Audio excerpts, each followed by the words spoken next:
¿Quién posee islas y quién nos sugiere una historia interesante? Hipotéticamente, hipótesis tan lejana de la realidad como los territorios lo son geográficamente, España podría realizar una un tanto descabellada, eso sí, reclamación territorial sobre una parte de Micronesia. Y quien hablaba de ello, quien nos va a hablar también de ello, o más bien juega con ello, es Emilio Sáenz Francés, profesor de Historia y Relaciones Internacionales de la Universidad Pontificia Comillas ICAE, autor de Micronesia Española, así, entre interrogantes, Historia de la reclamación española de soberanía en las islas del Pacífico.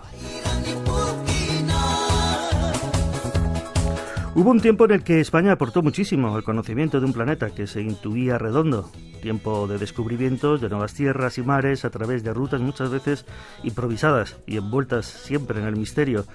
Al Imperio Español, por supuesto también al portugués e incluso a la corta fusión de sus respectivas coronas, se le debe el haber realizado esos primeros contactos con culturas tan diferentes a la europea. Alguien llamó con una mezcla de ironía y lucidez al Océano Pacífico del siglo XVI como una inmensa masa de agua que en realidad era un lago español. Los descubrimientos se sucedían, como tiempo después se desmoronaba tanta posesión. Micronesia española, lugares distantes y resquicios de reclamaciones que suenan imposibles. De ello iba la conversación que con el profesor Emilio Sáenz Francés mantenía el programa de esta casa, Esto me suena, con un ciudadano García interesado en historias antiguas. Este era, algo reducido, el diálogo. Podremos decir que allí en la Micronesia tenemos allí unas islas que fueron nuestras y que si nos ponemos muy burros... A ver, ¿qué pasa? ¿Cómo es esto? Pues básicamente en el año 47, un investigador del CSIC, 1947, Emilio Pastor, publica un libro en el que dice que España, pensemos la situación política del año 47 en España, tiene derecho sobre una serie de islas en el Pacífico. Recién acabada la Guerra Mundial, Recién acabada la Guerra Mundial, aislamiento internacional de España, etcétera, y... pues el tema tiene cierto recorrido en los medios de comunicación, parece que llega al Consejo de Ministros y ahí sale la leyenda de que existiría pues la última autonomía, o como se le quiera llamar, no reclamada, pues perdida en las brumas del Océano Pacífico. Bueno, esos 6 islotes, que son 6, ¿no? Se llaman, corrígeme, porque Kapingamarangui, Nukuoro, Rongerik, Mapia, Uliti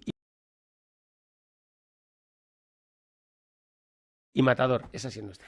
Y la cosa es que estamos hablando de esas las principales, pero después islitas menores, etcétera, podemos estar aquí toda la tarde dando nombres y coordenadas. O sea, que no son, son 6 más o menos... interesantes en cuanto a que salen en el mapa y luego habrá, claro, aquello es la Micronesia. Y vamos a decir que son 6 y un montón de mar. Es decir, no solamente se reclama en esta reclamación no solamente está los pedacitos de tierra, el derecho está el derecho de explotación, de acuerdo con el derecho internacional, de una inmensa cantidad de agua, con una serie de derechos internacionales y derechos, etcétera.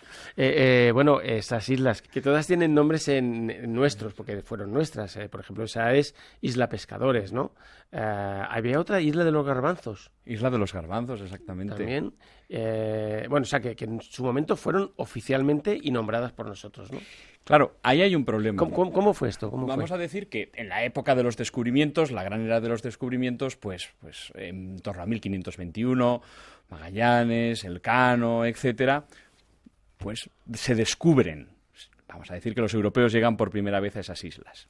Y esas islas se incorporan al Imperio Español. ¿Qué es lo que sucede? Que como su importancia real en aquel momento es mínima, se incorporan de esa manera y nunca se consigue un asentamiento permanente, nunca se consigue, vamos a decir, incorporarlas al núcleo del Imperio Español. Se dejan allá 2 extremeños en una choza, ¿no? Más o menos. Ni siquiera eso. Hay varios intentos, muchos de ellos por parte de misioneros de la Compañía de Jesús, de establecer colonias permanentes. Pero estamos hablando de territorios muy aislados en mitad de un océano extraordinariamente grande y son españolas nominalmente, pero España no hace algo con esas islas que llegado el siglo XIX se va a decir que es fundamental para reclamar un territorio, que no solamente es poder afirmar yo descubrí esto, sino poder afirmar yo estoy gestionando este territorio. He asumido una responsabilidad y por lo tanto tengo un derecho adquirido sobre el mismo. Vale, las descubrimos, aunque estarían descubiertas por sus habitantes. Por sus propios habitantes. Como América misma, ¿no? Exactamente. ¿Cuándo dejan de ser, en teoría, nuestras? Porque todo esto, el ser nuestras o no, depende de un proceso con algún fallo en el camino, ¿no? ¿Qué pasó con esas islas? Pues vamos a colocarnos primero en 1885. Vale. Aquí estábamos en Madrid tan ricamente cuando de repente uno de los gigantes internacionales de la época, el Imperio Alemán, el Segundo Imperio Alemán, dice, vamos a anexionar todas estas islas al Imperio Alemán para explotar la riqueza económica que puedan tener, la copra que se extraía del coco, etcétera. Y entonces es cuando en España de repente nos ponemos muy nerviosos y decimos, oye, pero esto es nuestro. Y los alemanes dicen, sí, pero no lo estás utilizando. No estás ejerciendo ese derecho del que he hablado antes, con lo cual, para Alemania. Entonces se genera un conflicto internacional muy poco conocido en el que se llega a pensar en una guerra entre el muy disminuido Imperio Español, que estamos hablando de la crisis hablando del colonialismo, vamos. La monarquía de Alfonso XII, la restauración y el potentísimo Imperio Alemán. Y Bismarck, que es el hombre fuerte de Alemania, hay un momento en el que da un paso atrás solamente por el miedo a que esta crisis pueda desencadenar en una caída de la monarquía de Alfonso XII y una proclamación de la República en España. Y al final, los dos países aceptan que el Papa, León XIII, dicte un laudo en el que diga, pues, qué es lo que pasa. Y el laudo dice, estas islas son españolas y al mismo tiempo España tiene que conceder una serie de derechos de explotación a los alemanes. Con lo cual ahí ya se ve que incluso entonces la cuestión de si esto es español o no, pues estaba sobre la mesa. Y lo que se hace es establecer una latitud y una longitud que delimita, vamos a decir, un espacio de mar que se dice esto es español. ¿Qué es lo que sucede? Pues que unos pocos años más tarde a los españoles nos dan la paliza del siglo en la guerra con Estados Unidos, la famosa guerra de Cuba. Y entonces España dice, oye, lo poquillo que me queda repartido por el mundo, más me vale venderlo que me lo quiten. ¿Y se lo vendimos a quién? Y se lo vendimos a los alemanes que estaban tranquilamente esperando en la puerta de la tienda, sabiendo que tarde o temprano esto va a caer en nuestras manos, por 25 millones de pesetas de la época. Bueno, el caso es que en esa venta, el problema que sale, y por eso está el tema, el problema es que se olvida escribir el nombre de todas las islas, ¿no? Y hay unas cuantas islas que no se escriben y por tanto no se venden. Y ahí es donde yo quiero esas islas para mí. Claro, ahí el problema es que lo que he dicho, en 1885 se dice, oye, latitud, longitud, oye, aquí está muy claro qué es español, qué no es español. Pero en el Tratado de Venta Alemania solamente se dice que se venden Marianas, las Carolinas, Palaos, etcétera. Vendemos estas islas. ¿Y qué es lo que sucede unos cuantos años más tarde cuando Emilio Pastor aparece con su libro? Ahí él dice, hay algunas islas que no forman parte de ninguno de esos archipiélagos, que no están, por lo tanto, incluidas en esa lista de cosas que hemos vendido y que, por lo tanto, siguen siendo españolas. Al delimitar en un primer momento latitud, longitud, estaban incluidas, desde el Ecuador hasta tal punto, este, oeste, etcétera, pero como al vender solamente vendimos la lista de la compra, pues hubo algunas cuestiones que quedaron en el limbo. Y ahí sigue habiendo, por lo tanto, un derecho de pues establecer una serie de bases, etcétera, y Emilio Pastor, pues que era muy animoso, ya diseña en su libro pues cómo va a ser la colonización y cómo se va a hacer todo. Es como muy apañado. Bueno, Emilio Pastor es un hombre que lo escribe, pero ahí hay un Franco, o hay un hombre, un dictador, ¿qué decide hacer? Porque claro, su situación tampoco es boyante, ¿no? En el Estado internacional, y no sé qué es lo que hace. ¿Qué es lo que hace Franco? Hombre, yo creo que Franco lo que hace es dejar que el tema siga su curso, pero consciente de que esto es una locura. Pensemos que en ese momento ese territorio está bajo control de los Estados Unidos de América. No hubiese sido lo más sabio, aparte de que el argumento de Emilio Pastor era, vamos a decir, que bastante débil, pues que la España franquista, condenada internacionalmente y aislada, hubiese planteado un conflicto diplomático con los Estados Unidos por esas islas. Hubiese sido entre cómico y hasta cierto punto suicida. Y luego, cuando esas islas ya se independizan, ¿no? Porque se independiza todo aquel territorio, ahí ya sí que se pierde toda la opción, ¿no? Porque sería pretender tener la propiedad de unas islas que de por sí son independientes, ¿no? Exactamente. Vamos a decir que España, en el propio argumento de Emilio Pastor, que afirma que estas islas son españolas porque hay un problema de concreción en el artículo, implica una aplicación, vamos a decir, no lo digo con malicia contra él, pero de mala fe del tratado. Es evidente, la lógica dicta que España quería venderlo todo, porque no tenía manera de sostenerlo. No vas a poner una lista Entonces, ahí, porque estamos hablando de minúsculo. Exactamente, y sobre todo, oye, vamos a vender porque no tenemos ni barcos con lo que mantenerlo, no vamos a mantener, no se sostiene.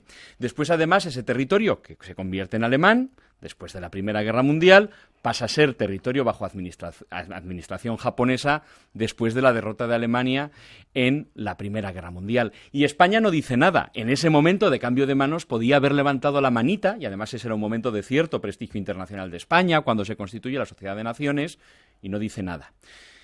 Son unas islas, ya se ve que un poco gafadas, porque el imperio japonés se va después de la Segunda Guerra Mundial, como le había pasado al imperio alemán, también al garete después de la Segunda Guerra Mundial, y los Estados Unidos se convierten, de manos de Naciones Unidas, en la potencia administradora.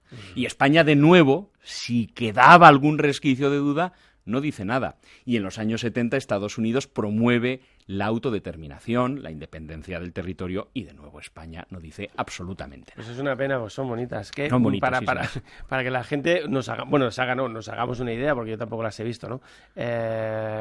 ¿Cómo son de grandes o de pequeñas, o tienen cocos o qué tienen? Vamos a decir que lo que se reclama como español son islas razonablemente pequeñas y con poco valor poblacional. El conjunto de la colonia, lo que eran Marianas, claro, Carolinas, sí. Palaos, sí que eran territorios de consistencia, con islas de importancia, etcétera. También hay que decir una cosa, y es que la dominación española en esos territorios, pensemos sobre todo a partir de 1885, no dejó el mejor sabor de boca del mundo. No por otra cosa, sino porque España apenas tenía capacidad para gestionar ese territorio. Casi los alemanes fueron recibidos, no voy a decir que como libertadores, pero sí como reflejo de una administración eficiente frente a la no tan buena memoria que ha decantado de la presencia española. De los pocos españoles que allí llegan. ¿Son islas habitadas ahora mismo? Son algunas de ellas islas habitadas. ¿Están todas en pie? Porque creo que con esto del calentamiento global alguna ya no existe. Bueno, ese es un proceso que está en marcha en toda esa zona del mundo, en el que muchos estados, Tuvalu, etcétera, tienen un problema, y es que se plantean su desaparición física de aquí a 100 años, y algunos de ellos pues han llegado a medidas tan dramáticas como demandar a los estados más contaminantes diciendo, oiga, ¿me van a disolver ustedes el país? Creo que sí que tienen un valor turístico porque son bonitas y los fondos marinos son interesantes allí, ¿no? El problema es que son al mismo tiempo muy recónditas, es decir, llegar a estas islas implica, vamos a decir, que muchos pasos. Y también hay algo encantador, y es que hay tan poca gente que vive en estos países que yo, cuando me estaba haciendo esta investigación, pues encontré en la Universidad de Micronesia pues la dirección de correo electrónico de mi alter ego allí, y le escribí contándole, y resulta que era un antiguo presidente del país. Es decir, con lo cual, hablaste con el presidente. Bueno, me inscribí con él, un tipo absolutamente encantador, que digo, oye, pues qué bien, un tipo que había tenido una alta responsabilidad en ese país y que ahora era el profesor de historia en la Universidad de Micronesia. Qué bonito. Claro, Micronesia, ¿cuántas islas son aquellas? Pues Micronesia, miles de islas. Son miles. Los Estados Federados de Micronesia, que tienen una vastísima extensión, es tal la multitud de islas de mayor o menor tamaño, las que realmente tienen consistencia política son unas pocas, pero es un territorio de una vastedad descomunal.